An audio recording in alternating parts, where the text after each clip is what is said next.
Hey guys, I've been gone for a few weeks due to a few personal issues, but I thought where better to start up these videos again than kind of review and revisiting my thoughts on Arsenal's chances of finishing the top four and qualifying for the Champions League.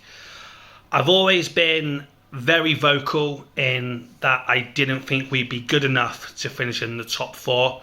I just felt the squad was too young, that they lacked the leadership, that they lacked the mentality. I felt there's been enough evidence this season to suggest that there's games when it's time to step up, we kind of have gone missing. The FA Cup against Nottingham Forest, the second leg of the Carabao Cup semi-final. We've lost at home to Chelsea, we've lost to Manchester City, we've lost to Liverpool. There's enough evidence to support that. I felt also there was enough evidence to suggest that just giving Aubameyang away without getting a replacement was a mistake. I don't think it's unfair to wonder where the goals are going to come from in the run-in. When you look at Lacazette's record and Eddie Nketiah's record, I think it's like 3 or 4 league goals between them all season, and then you kind of look and you go, Aubameyang's already getting that at Barcelona. So I don't think it's unfair, I don't think it's unreasonable to just have doubts about one of the youngest squad in the Premier League having the right mentality and the right leadership when it comes to squeaky bum time, as Sir Alex Ferguson used to say. What maybe I didn't kind of comprehend, didn't kind of take into consideration, is that Manchester United, Tottenham and West Ham would equally be as inconsistent. It's one of those where you look at the 4 teams and you thought, well, whoever puts that consistent run together will finish 4th and will be in the Champions League next season. What if none of them do put that run together? It's one of those where I kind of watch Arsenal and I still don't have that confidence.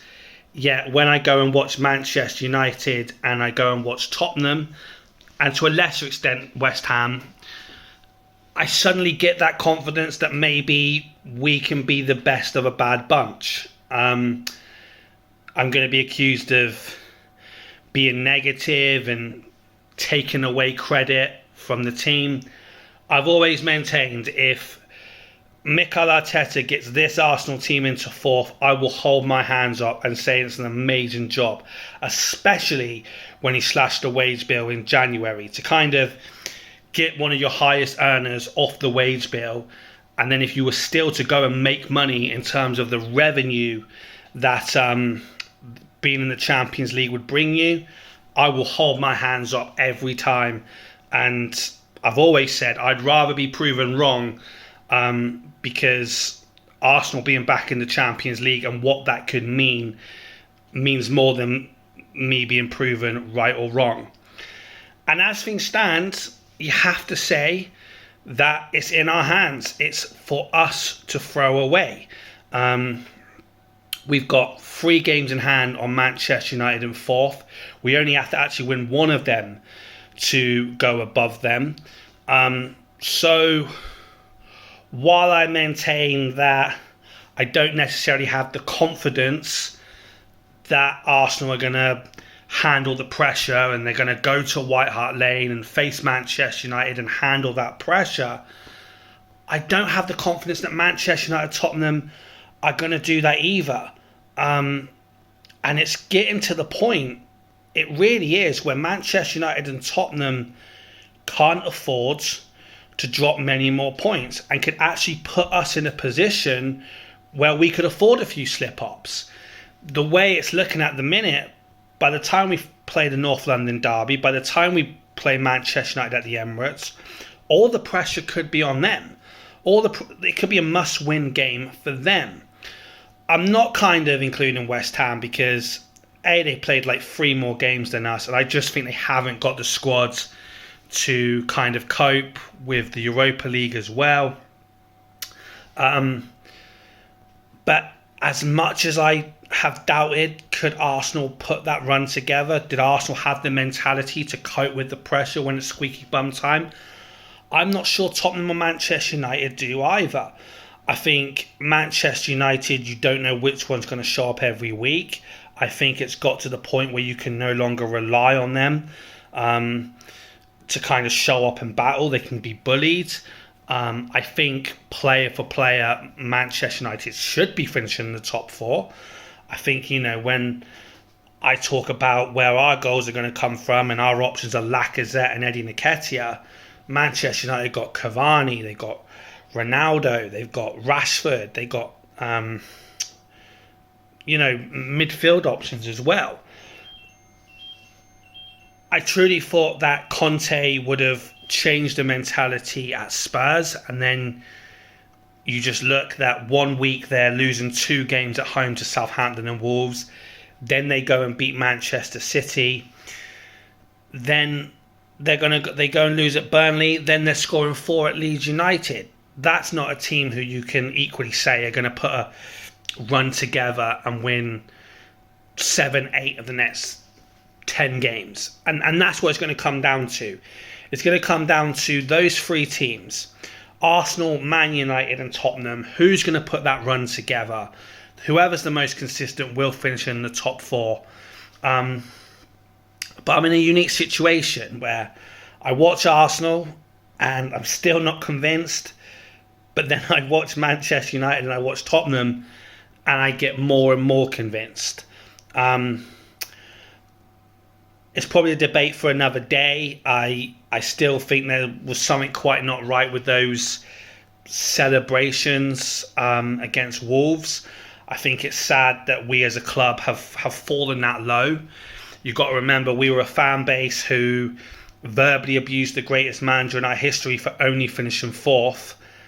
God, when we beat Wolves the other day, the first thing I thought was, can you imagine if on the last day of the season or something we did finish 4th? Are we having a pitch invasion or something? Because Arsene Wenger used to get mocked for doing that.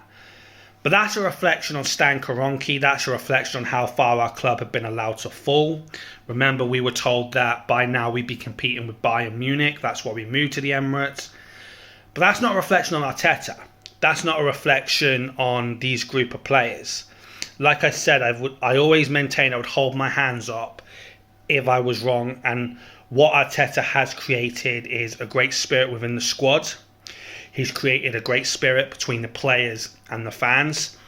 And if it all helps us lead to the top 4, then I will hold my hands up and say I was wrong. It's not me being negative. I think it's no disgrace or no reflection on this current squad if we just don't quite have the mentality or the leadership to get over the line. But more and more I'm getting confident because I'm not sure Spurs or Manchester United equally have that mentality.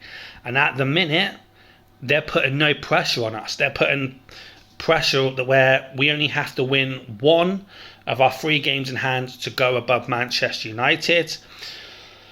So I don't know. I still look at the squad and I still say, do we have that mentality? Do we have that leadership to say, go to a Chelsea and get a result? Go to the White Hart Lane and get a result? Can we get over the line when the pressure's really on? But equally, I say the same for Manchester United and Tottenham. So what do you guys think? Let me know. I'm not confident watching Arsenal. I'm still not convinced. But the more I then go watch Manchester United and Tottenham, I become more and more convinced that we might just be the best of a bad bunch.